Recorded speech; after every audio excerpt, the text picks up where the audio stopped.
What's up, everybody? This is your boy, Metahuman Macaluco. And on today's video, I am proud to have PJ Slae on today's channel. How are we doing today? Great. Awesome. I'm happy to be here.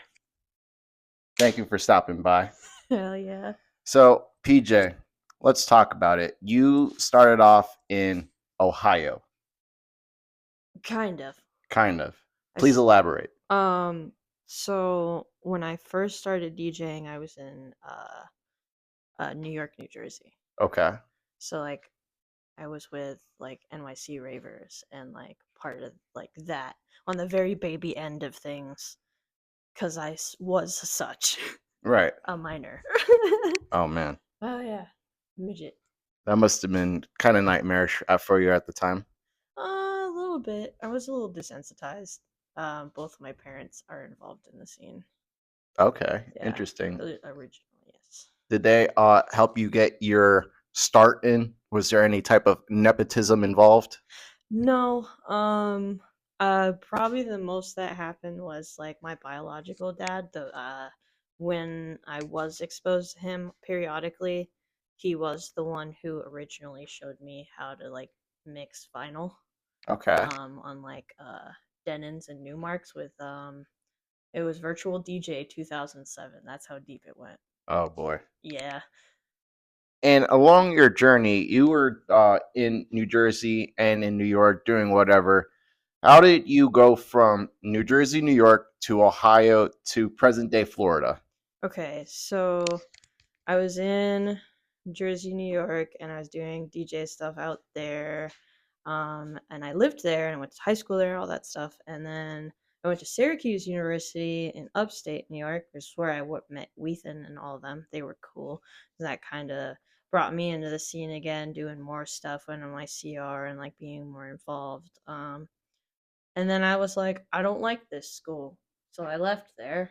I left Syracuse and then I moved to Ohio. Um, I moved to Ohio. There's a scene out there in Ohio that I had occasionally run from my foster parents, my foster homes and stuff, and I would go out there to Nelson's Ledges Quarry Park and Legend Valley.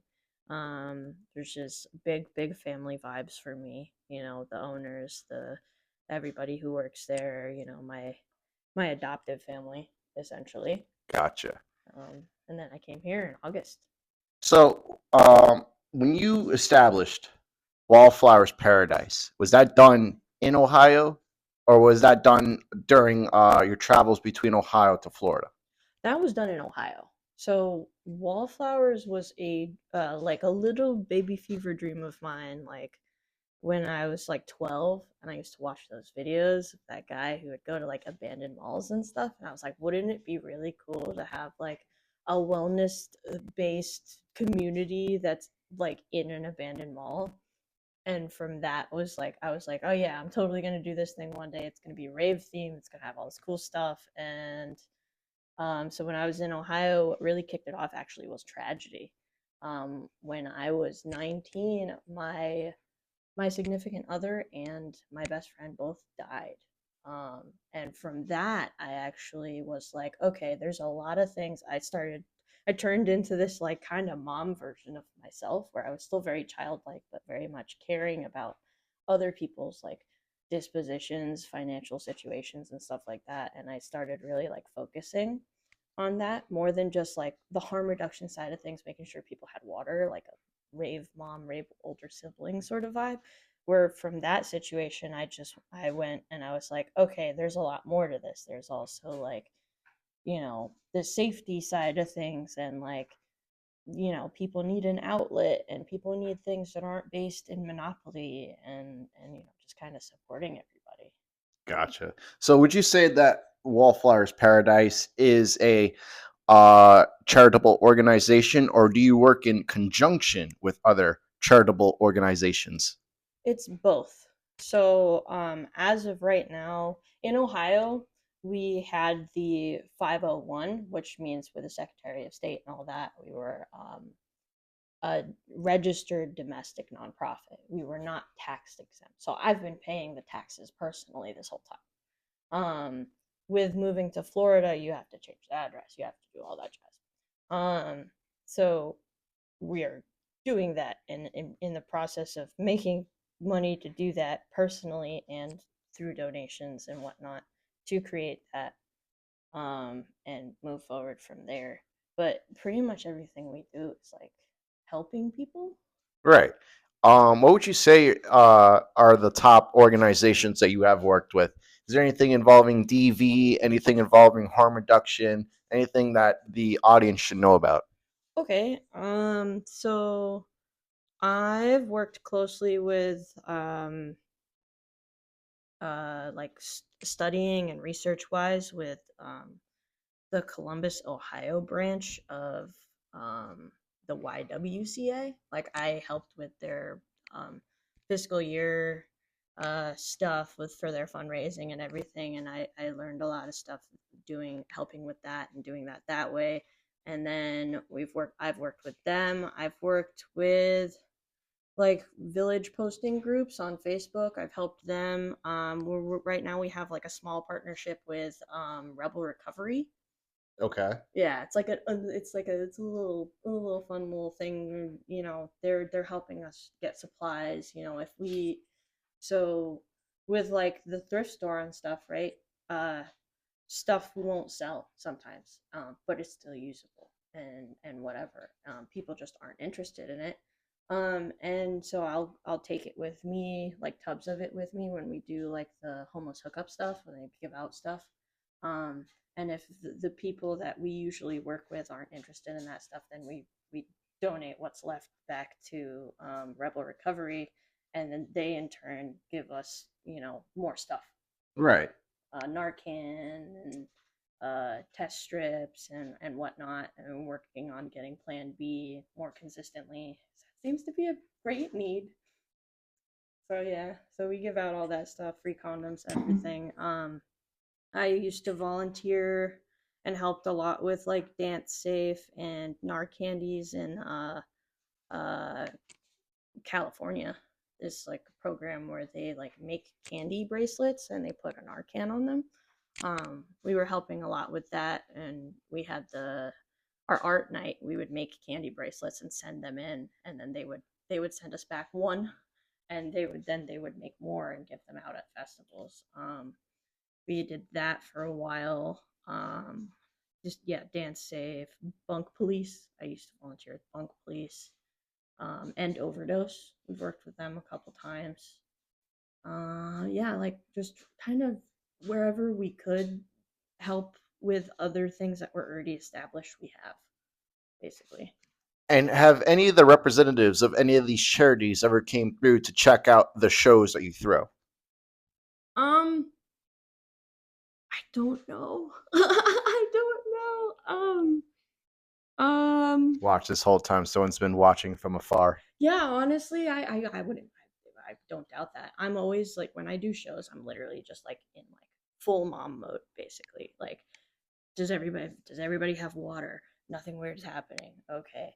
Like, is the bathroom stocked? Is everything cool? Is everybody happy? Like, I find this admirable, but my next question is, don't you think that that in itself takes a huge detriment to your mental health?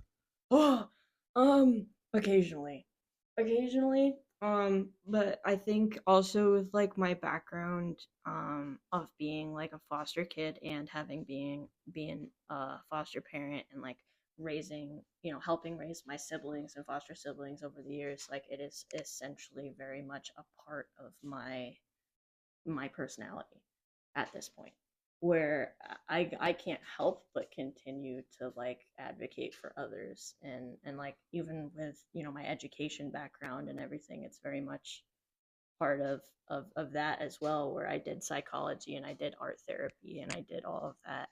I'm certified in a lot of things that are all very um just altruistic just in general.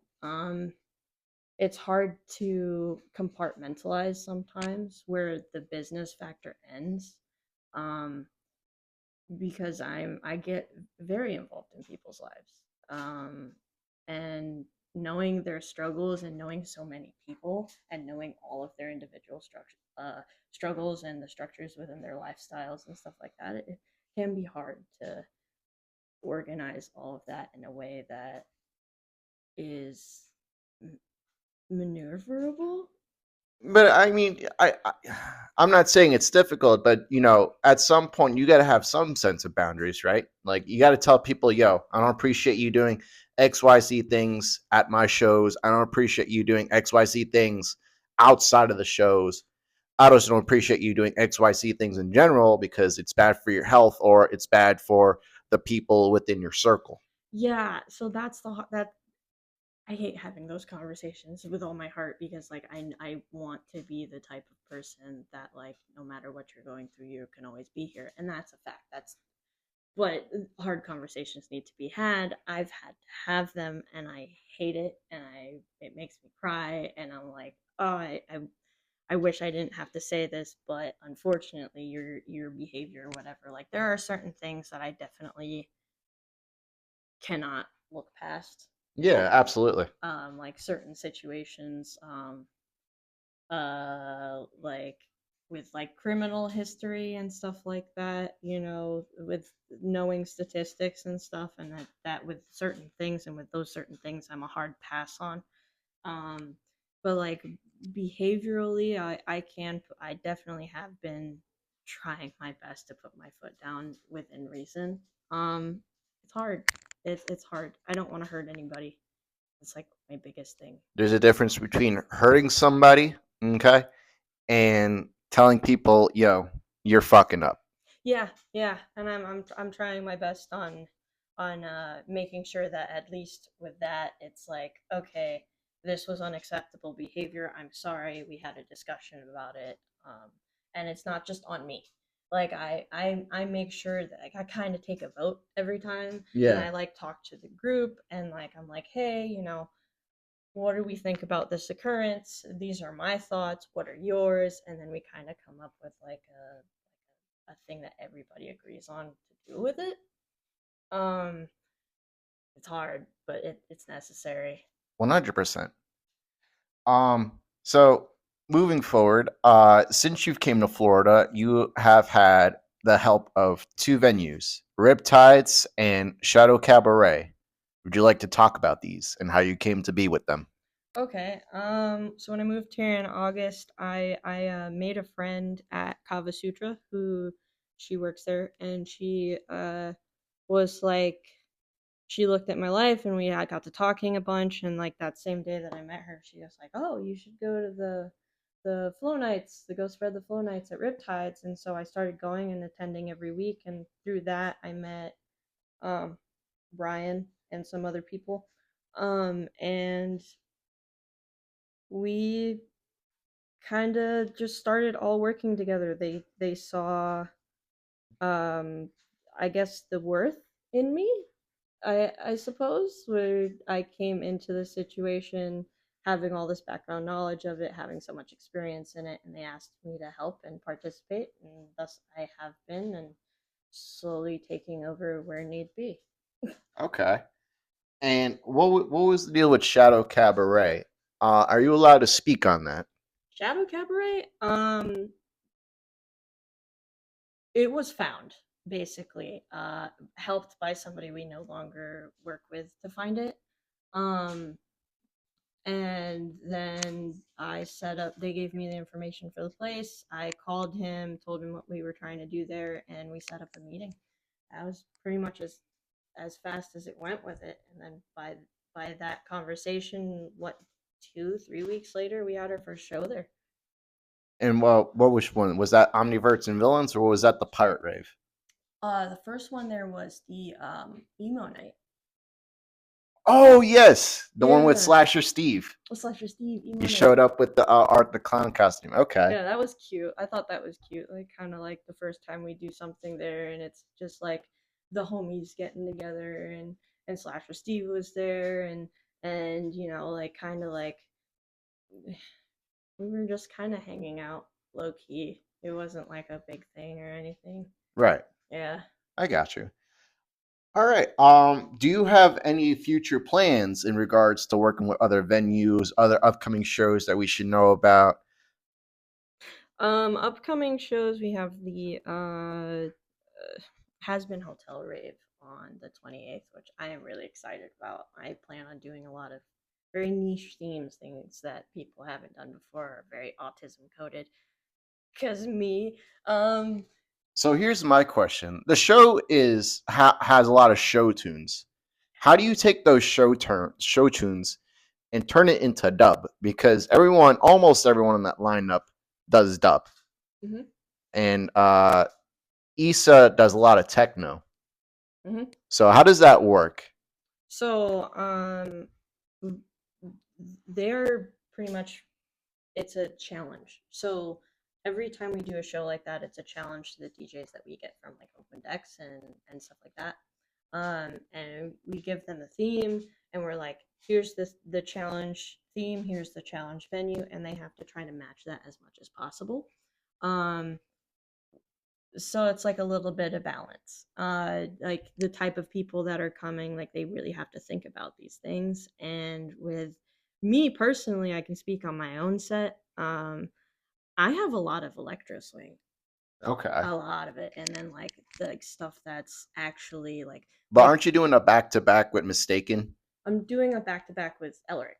Okay, my apologies. No, no, I no. got them mixed up We did a back to me and Mistaken did a surprise back to back at the Pirate at Rave. that pirate. That was fun. I That was loved fun. that. I love her. She's so sweet. Shout out Drake for the Pirate of playlist. Yo, the pirate playlist. Yeah, that was fire. You did great. Thank you. Yeah, that was awesome. I mean, even with everything working against you, you freaking pulled that off. That was so cool. A whole Smash tournament, and I DJ'd. You know, it doesn't. It can only get better. Literally. It can only get better. If that's at our lowest, you can't begin to imagine what will be at our peak. Oh, for certain. And For and certain. a peak is relative, because honestly, if you think about stocks, when it does go down, it goes back up. Absolutely. Yeah, yeah, it's a fun time. Yeah, I got electro swing. I got then there's also like DJs that specifically like focus on like those TV shows and those like niche things that our community, like fandom community, is into. Right. So like um big shout out to like Black Griffith, um Bassick. Like there are DJs and producers that really like do it up with that, and like I respect that of them. Positively. Oh yeah, they're great. So definitely pulling out some of those, and you know, some of my friend Ethan, Leotrix's like vibe kind of fits that a little bit as well. Yeah, I mean, and there's like electro swing. I love like whenever I want to, like I can pull that out, and like there's there is like Broadway and 80s ballads that are dubbed, like in dub. Um, Okay. yeah, occasionally I make my own stuff, but if I can So bring you produce eyes, as well. yeah, and if I can bring eyes to somebody's work that's already out there that's good, I'm gonna do that too, and like full ups on them, because you gotta put respect where respect is due, you know? Absolutely. Yeah. Positively. So you were saying you liked electro swing. So that made me want to ask my next question. What are your favorite genres that you like to listen to, and what are your favorite genres that you like to perform when you do DJ? I'm multi-genre open format. So I've been everything. I've been a vaporwave DJ. I've been dark wave. I've done house. I've done techno. I've done drum and bass. I've done trap. Um I've done dubstep, rhythm. Rhythm. Yeah, it's a fun one. There's a lot of controversy around rhythm for some reason, politically, with jokes and stuff. I don't really get it. It's Everyone has that about different genres, I guess, though. So like, oh well. I'm gonna play my melodic rhythm. I like Heavenly Trap. Heavenly Trap's a big one. My favorites, what definitely Heavenly Trap is definitely a fun one. I like Odessa. like Odessa. I like more of the melodic stuff in my personal life. Like uh I'm very much like a female vocals, feely vocals, Norco. Um Excision, like all the Lost Lands people, all of my friends, like um all my people in on NYC ravers and all that. And back in Ohio, like Matrix, I like his stuff a lot. It's very like space basey now, where it used to be super like rhythm and trappy. Right. Um, Psytrance, I'm really into Psytrance. Psytrance, interesting. Yeah, so like I have like this one that I really love playing. It throws people for a loop, but it also lets me see who I can reasonably be friends with, and when I get off the stage, I'm gonna go talk to them type of thing. Right. It's the Pikachu on Acid remix, Oh and no. it's Psytrance, but the whole beginning of it, it's only like a minute and a half long, but the whole beginning of it is like the main chorus of the Pokemon theme song, and then it just goes into this hard side trance vibe, and I really like that. Spangle, I like Spangle a lot. So I'm like more of like vibey, but I can do everything. Okay. But that's just me right now. Me 2 years ago was more into trap and rhythm. Like I was a very choppy uppy sort of person. So, have you ever had any issues with any specific venues or promoters for playing stuff that didn't necessarily fit the vibe? Or were you able to wing it and not have these problems? We've been pretty much able to wing it and have like personal conversations with people. Where there has been some people where they'll okay, so with open decks we have like a thing with like the rhythm, because the flow me people, like they can't, four out of 100 of them like rhythm, so it's like hard for them to be like, oh yeah, I can just wing it and whatever. So we have like a little bit of a, hey, use rhythm tastefully thing, which I still play rhythm, and we're kind of just like whatever. Um, I thought the Flomies would be all for rhythm. What's the issue with that?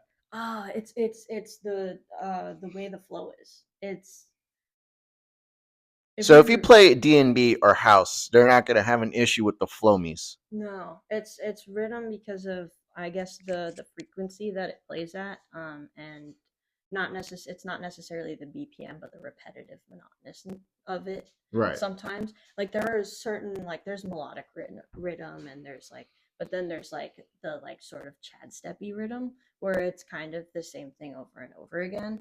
And if you play the same song, like it's not the same song, but it's like kind of formatted the same, Like and the same tempo almost. it's the same. Well, okay, so rhythm, like BPM wise, it's like 145 to 155 sort of range, so it's always going to be in that range. Right. And how it goes basically is, if you're in the key, right, and you're playing, and that's all you have is rhythm, it's going to sound like you're playing the same song the whole time if you don't switch it up a little bit. Because that's what people tend to do, is they'll play the same key song the whole time they're in a set, and that becomes an issue because we want to flow to something else. Different people have different vibes, and you kind of have to be able to read that, because it's just as much their performance as it is ours, and that's kind of the challenge that we have with our open decks that other people don't have, where they can just play whatever. um, but we still work around that, trying to give everybody the space and opportunity to play other things. I love Rusa. Rusa's um, he took the challenge for real, because he really does play a lot of like rhythm. Um, and I was like, this is your opportunity to like play some, Challenge to yourself. challenge yourself to play something else. And he's like, I actually have a lot of that. And it was so, like, my heart was full when I got to see how much fun he was having, like playing like deep dub stuff, and like like heavy dub, like, and I thought it was so cute because I said, like, I just talked to him and I was like, hey man, I like your stuff, and that's a conversation I have to have with people sometimes. Uh, there are other DJs also have had the same conversation, and then they end up playing something that I completely never knew that they would be into. Like it's completely different than what they're normally playing, and some of them have been thriving because of that. Dragon's Blood is great. Great example of that. Dragon's Blood originally came to us playing like only like mainstream dubstep and rhythm, and ever yeah. See, you didn't even know that. Yeah, it's Shout she's out Dragon's Blood. I've had to have multiple conversations with her. Well, I shouldn't say I've had to have, but I have had multiple conversations, and she felt as if she was getting tired of all the rhythm shit. That was her biggest gripe. yeah, and that was kind of what was expected of everybody. Because if you want to play at chemistry right, you have to play rhythm, or you have to play heavy dub, or you have to play these certain genres that are what is played there. And that's not the truth. There are other venues. There are other places that aren't chemistry.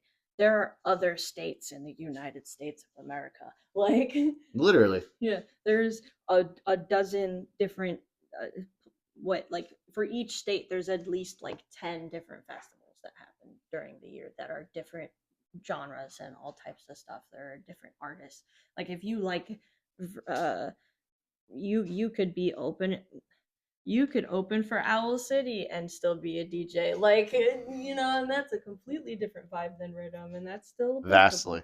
So applicable. There are other artists and other genres, and you could be yourself and do the things that you want to do. You could change your entire outlook and stuff that you play tomorrow, and you would still be just as relevant.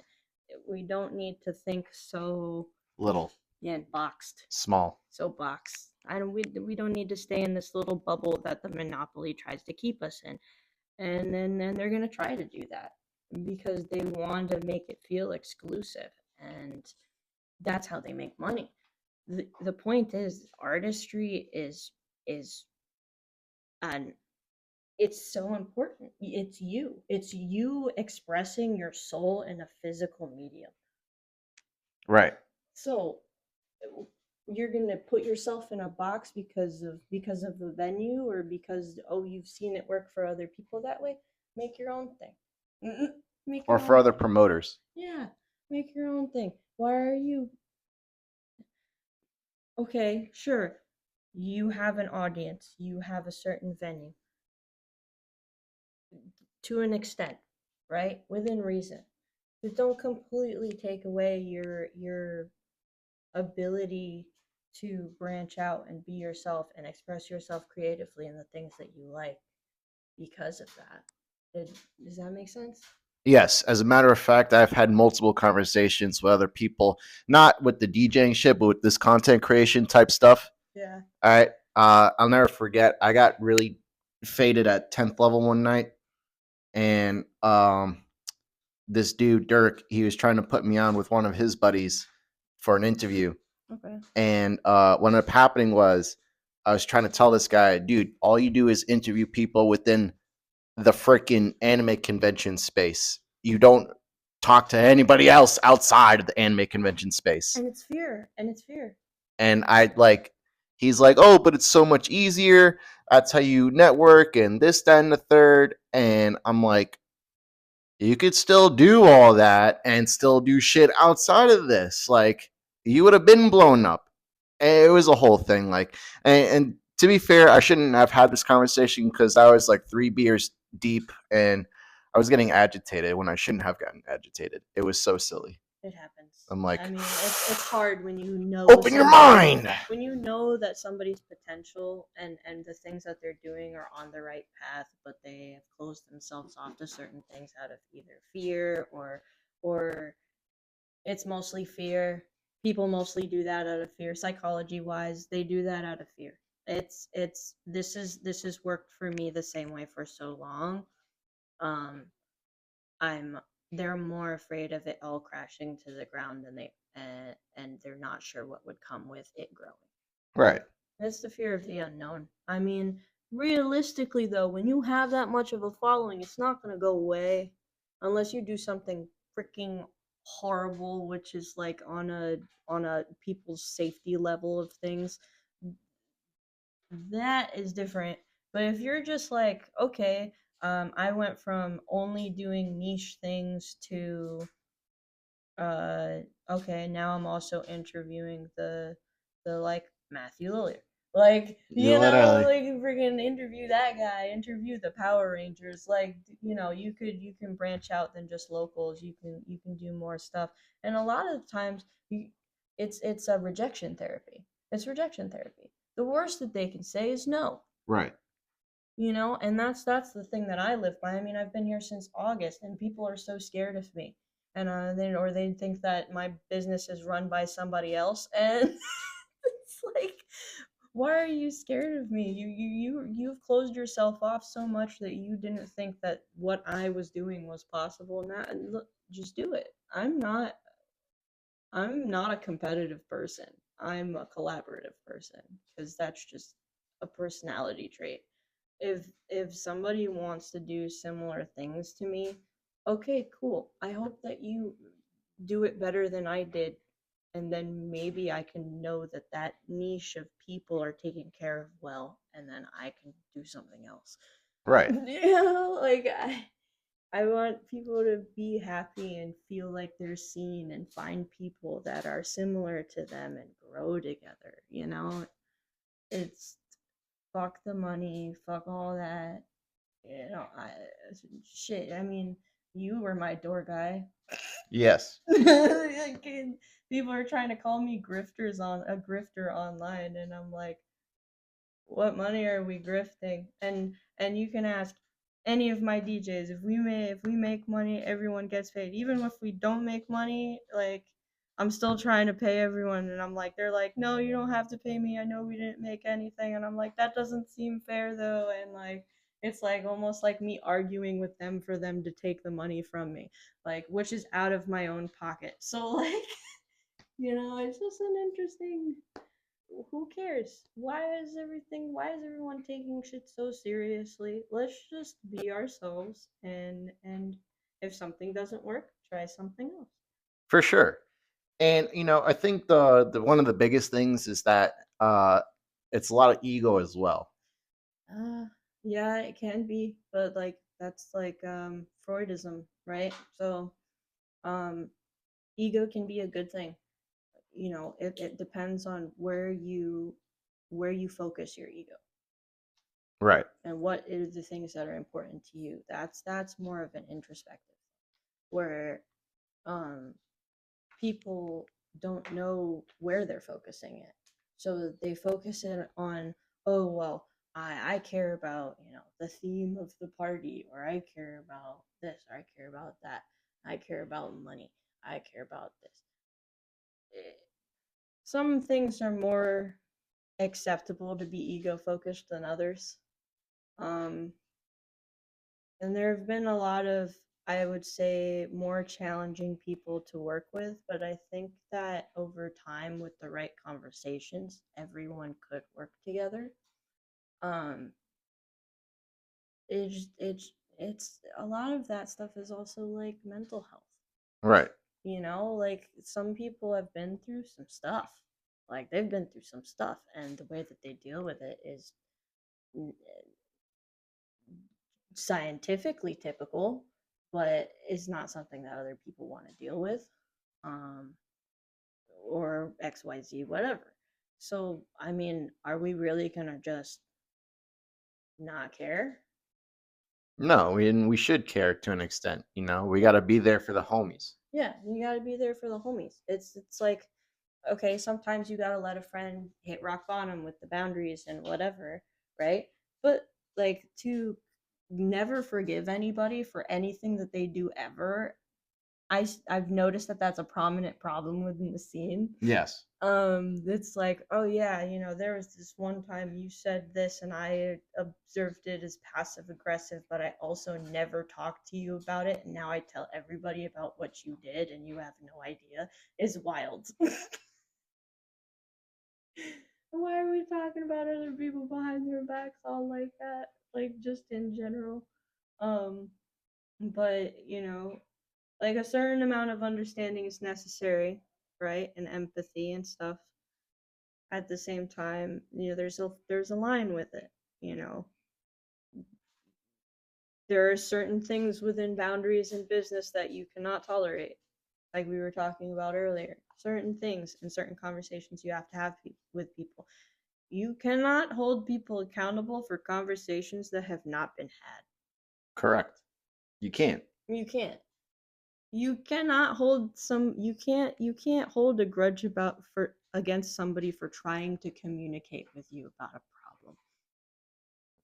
It's more than necessary to have it at that point. Yeah, it's highly necessary to have conversations about things as they happen, not to hold grudges, not to, bottle it up inside, talk about it. It's really important because that's really, um, those type of things can manifest themselves into mental issues, and the symptoms of that are drug use and a bunch of other things and going too far. Like, I'd Huge rather agree. people have the ability and safety within their groups to have hard conversations, or at least know one person in a group that's a safe person to do that with, and everyone else can learn. Right. Could give them that's a lot of what I do with Wallflowers, is give people the opportunity to have a safe space where they can have hard conversations. And if they're not ready to talk about it yet, okay, cool. You guys want to draw a bird or something? Like, it's like kind of chill. I don't know. I got you. Is there anything you'd like to say to the audience or any advice you'd like to say before we wrap this interview up? Advice. Or if not advice, any kind words or just anything that someone may need to hear? Oh, a couple things that I always say. One, test your drugs. Two, always have Narcan. Three, drink water. A lot of it.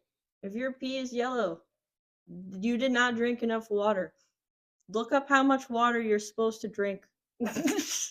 Drink the water. Eat food. It is important. Uh, shoot. Say hello to somebody every day. Um, make lists about stuff. And I don't know. Do the next right thing. Thank you, PJ. Cool stuff. Yeah. Hell yeah, everybody. This is your boy, Metahuman Macaluco. We'll see you all next week. Show up to this thing on Saturday. Shadow Cabaret has been Hotel Rave. Yeah. Let's go. Yeah.